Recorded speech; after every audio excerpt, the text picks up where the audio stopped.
धन्यवाद दोस्तों। हमारे लिए ये बहुत ही ऐतिहासिक क्षण है, क्योंकि हम दो महान हस्तियों को याद कर रहे हैं। महात्मा गांधी जी, जिनको कांग्रेस दल के अध्यक्षता की जिम्मेवारी लेते हुए 100 वर्ष संपूर्ण हुए, और साथ ही साथ सरदार वल्लभ भाई पटेल जी को हम याद करते हैं, क्योंकि इस वर्ष उनकी 150वीं जन्म जयंती की ये ऐतिहासिक ये वर्ष है। और इन दोनों महान हस्तियों को याद करते हुए उन दोनों में हमारे भारत माता के प्रति जो देशभक्ति थी, उस देशभक्ति को आज हम याद कर रहे हैं। और ये हमारा राष्ट्रवाद है, जिसकी नींव हमारे स्वतंत्रता संग्राम में गांधी जी, सरदार पटेल जी और उनके जैसे विभिन्न कांग्रेस दल के नेतागण और उनके साथ साथ पूरे भारत की आवाम, पूरी भारत की जनता ने दर्शाया, और अंग्रेजों को भारत छोड़ने के लिए एक ऐसा एक शक्तिशाली माहौल बनाया। और हमारी देशभक्ति में, हमारी राष्ट्रवाद में हमारी एकता है, हमारी सद्भावना है, और हमारे संस्कृति के प्रति दायबद्धता है, कर्तव्य है, जिम्मेवारी है। और संविधान की संरक्षण आज हमारे लिए सबसे वो मूल कर्तव्य है आज के इस वर्तमान माहौल में। और इसीलिए गुजरात के इस पावन भूमि पर आकर हम गुजरात के लोगों के प्रति अपनी श्रद्धा व्यक्त करते हैं। ये गुजरात देशभक्ति की भूमि है, पवित्र सोमनाथ मंदिर की ये भूमि है। इस गुजरात के लोगों में उद्योग के प्रति जो उनकी जो शक्ति है, उनकी जो ज्ञान है, उसके प्रति हम नमन करते हुए बहुत से अहम मुद्दों पर हम वर्तमान में चर्चा कर रहे हैं। और जिस प्रकार से हम देख रहे हैं कि अमेरिका ने जो हमारे भारत के एक्सपोर्ट पर जो टैरिफ्स लगाए हैं, वो पूरे देश के साथ साथ गुजरात के भी बहुत से महत्वपूर्ण उद्योग पर एक नकारात्मक प्रभाव फैलाएगा। और उसको लेकर हम तो अपना चिंता व्यक्त कर रहे हैं, उसको लेकर हम चाहते हैं कि भारत सरकार हमारे राष्ट्र के उद्योग के लिए और मजबूती से अमेरिका के सरकार के साथ संवाद करे, लेकिन चुप्पी के बजाय हमें कुछ नहीं दिखता। ये टैरिफ्स हमारे छोटे छोटे लघु और मध्यम वर्ग पर एक बहुत ही नकारात्मक प्रभाव डालने वाला है। और मुझे अफसोस है कि गुजरात से आए हुए हमारे प्रधानमंत्री, उनको जिस प्रकार से नेतृत्व लेना चाहिए था इस विषय पर, वो किस कारण मजबूर है, वो किस कारण मौन है, हमें नहीं पता। और बजाय हमारे छोटे उद्योग, किसान को बचाने के बजाय उसके विपरीत ये सरकार पिछले रात को हमारे गरीब और मध्यम वर्ग पर गैस सिलेंडर का दाम 50 रुपए बढ़ाकर उन्होंने और हमारा जीना और मुश्किल कर दिया। पेट्रोल और डीजल के प्राइसेस में जो गिरावट हुई है, ये सरकार साफ साफ मना करती है कि कोई राहत आम ग्राहक के पास जाए।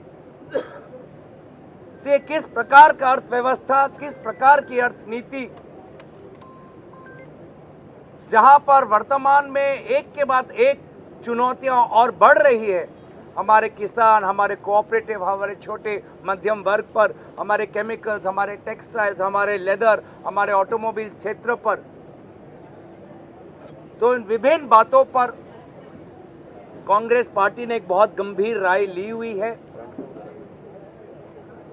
आज भी कुछ दिन पहले बांग्लादेश के सरकार के इंटरिम केयरटेकर मोहम्मद यूनुस साहब के साथ मिलने के बाद भी आज भी बांग्लादेश में अल्पसंख्यकों की जो उनको एक सुरक्षा मिलनी चाहिए, वो ना मिलने के कारण हम बहुत चिंतित हैं। और जो सरकार जो अपने आप को विश्वगुरु और जो सरकार कहती है कि प्रधानमंत्री के कारण विश्व में हमारी ताकत बढ़ चुकी है, हम ना बांग्लादेश के मामले में कुछ सकारात्मक काम कर पाए हैं, ना अमेरिकन टैरिफ्स को लेकर कोई सकारात्मक काम कर पाए हैं, ना हमारा पड़ोसी देश चीन के साथ कोई हम सकारात्मक काम कर पाए। तो बहुत से अहम मुद्दों पर हमारी बात हो रही है और मुझे पूरा विश्वास है कि इस ऐतिहासिक कांग्रेस वर्किंग कमेटी से अहमदाबाद से आने वाले समय के लिए एक नया दृष्टिकोण, एक नई आर्थिक परिकल्पना, एक नई सामाजिक सोच, एक नई सांस्कृतिक ढांचा और लोगों में एक नई उम्मीद और जोश उजागर करे। धन्यवाद। गौरव जी, एक सवाल है जी। कुछ दिन पहले राहुल गांधी जी गुजरात आए थे। उन्होंने कहा था कि कुछ नेता कांग्रेस के वो बीजेपी से मिले हुए हैं और उन्होंने शादी वाले घोड़े और रेस वाले घोड़े का भी जिक्र किया था। तो क्या उस पर भी चर्चा हो रही है? कोई कड़ा कदम जो है वो पार्टी? देखिए, जब राहुल गांधी जी ने एक विचार रखी तो स्वाभाविक है कि उस विचार को हमें पालन करना है, गंभीर रूप से हमें उस पर काम करना है और भविष्य में हम उनके इस विचार के प्रति हमारी जिम्मेवारी है कि उन्होंने हमारे समक्ष में यह बात रखी तो उनके बातों पर हम कितना आगे बढ़ पाएं, ये हमारी जवाबदेही जिम्मेवारी बनती है आने वाले समय। रिगार्डिंग कोएलिशन, गठबंधन को लेकर के क्या बातचीत हो रही है? किन शर्तों पर रहेगा? क्या वो सहयोगी वर्तमान में भी सहयोगी रहेंगे या अपनी पार्टी को फैलाने के क्रम में जो थोड़ी नाराजगी हो रही है उस पर भी आपकी ध्यान? देखिए, विभिन्न राज्यों में उनकी राजनीतिक परिस्थितियां अलग है। विभिन्न राज्यों में अलग अलग समय पर निर्वाचन होंगे और उन राज्य के नेताओं के साथ विचार विमर्श होगा। तो इसीलिए मुझे लगता है कि हमने निर्वाचन को लेकर, भारत के राजनीतिक व्यवस्था को लेकर हमने बहुत गंभीर बातें रखी हैं। अर्थव्यवस्था और जो वहाँ की जो शिक्षा और स्वास्थ्य की जो प्रणाली है विभिन्न राज्यों में, उसको लेकर हमने अपनी चिंता व्यक्त की है। लेकिन अगर मैं आपको थोड़ा और चुनावी अगर मैं बातें मैं आपके पक्ष में रखूं, आपके समक्ष रखूं, तो वो मेरे लिए अनुचित होगा।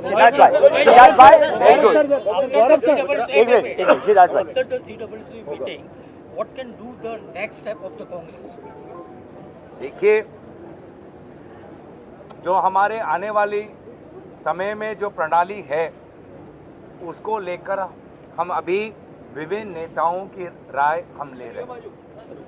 सब नेताओं की राय हम ले रहे हैं, अनुभवी नेताओं के राय ले रहे हैं, फ्रंटल ऑर्गेनाइजेशंस क्या चाहते हैं उनके राय ले रहे हैं, जो हमारे भूतपूर्व हमारे मुख्यमंत्री हैं उनके राय हम ले रहे हैं। तो सभी के राय लेते हुए निश्चय ही जब हमारे कांग्रेस अध्यक्ष अपनी बात रखेंगे और उन बातों को हम कल हमारा जो सेशन है उसमें हम रखेंगे तो आपको पूरा का पूरा आपको वहाँ पे स्पष्ट हो जाएगा। गौरव सर, गोगोई सर, आपका एक मिनट गोपाल एक मेरा सवाल आपसे ये है, हर बार सीडब्ल्यूसी जो बोलती है उसके बाद रेजोल्यूशन आते हैं, तो आज कोई रेजोल्यूशन, जैसे आपने फॉरेन अफेयर्स फॉरेन पॉलिसी की बात करी, इकोनॉमिक पॉलिसी की बात करी, तो क्या इन दोनों को लेकर कोई रेजोल्यूशन आएगा क्या? थोड़ा सब्र रखिए, मैं बस इतना ही कहना चाहूँगा। मेरे बाद के आने वाले जो आपके प्रेस वार्तालाप है उसके लिए भी थोड़ा समय रखिए। हम विभिन्न मुद्दों पर बात हम कर रहे हैं, थोड़ा आप सब्र रखिए। कांग्रेस का नेशनवाइड ऑर्गेनाइजेशनल रिवैम्प की बात की जा रही है and that revamp is to begin from Gujarat में ऑलरेडी स्टेटेड ऑब्जेक्टिव आपका टू विन द 2027 इलेक्शन, तो ये ऑर्गेनाइजेशनल रिवैम्प की बातें आज हुई निश्चय। और आपने देखा होगा कि आज से कुछ दिन पहले हर प्रदेश के जिला अध्यक्षों के साथ कांग्रेस अध्यक्ष मल्लिकार्जुन खड़गे जी, आदरणीय राहुल गांधी जी ने वार्तालाप की।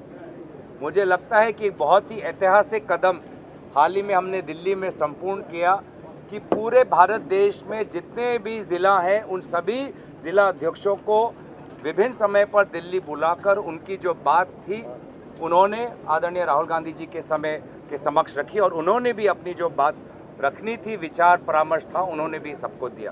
गुजरात में आपका अधिवेशन हो रहा है, गुजरात में सीडब्ल्यूसी हुई, गुजरात में तकरीबन 30 साल से कांग्रेस की सरकार नहीं है। राहुल गांधी ने खुद चैलेंज किया है संसद में कि इस बार भाजपा को गुजरात में हराएंगे। इस मुद्दे को लेकर क्या इस बैठक में चर्चा हुई या कल से चर्चा होने वाली है? किस मॉडल को लेकर आप आगे? जब उन्होंने हमारे सामने एक लक्ष्य रख दिया है कि 27 में हमें गुजरात में चुनाव जीतना है और जो अन्याय, नाइंसाफ़ी और एक छोटे वर्ग तक जो प्रगति सीमित हो चुकी है उस नाइंसाफ़ी को तोड़ना है, तो हर अवसर पे हम गुजरात को लेकर बहुत गंभीर है और हर अवसर पर हम अपने बीच में ऐसी हमारा वार्तालाप होता है जो आने वाले समय में गुजरात में हमारी रणनीति को सहयोग करे। Last question that Gopal BBC, Gopal from BBC and then BBC.